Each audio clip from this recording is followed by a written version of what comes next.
আলহামদুলিল্লাহ রব্বিল আলামিন। কমলাপুর কল্যাণ ট্রাস্ট পক্ষ থেকে আপনাদেরকে জানাচ্ছি ধন্যবাদ।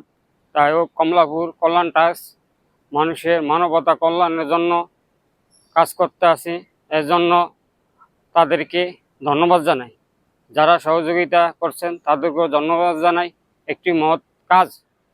অনেক অসহায় লোক আজ জর্জরিত, বিভিন্ন চিকিৎসা খাদ্য বিভিন্ন, এবং এদেরকে সহযোগিতা করলে উপকার হবে।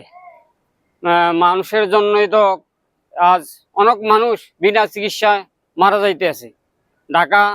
ঢাকা পিজিতে এবং বিভিন্ন এলাকাতে ঘুরে দেখছি যে অনেক মানুষ টাকায় মানুষ চিকিৎসা করতে পারে না। তাই এলাকার কিছু মানুষের উদ্যোগে কমলাপুর কল্যাণ ট্রাস্ট যে সহযোগিতা করছে, এদেরকে জানাই ধন্যবাদ।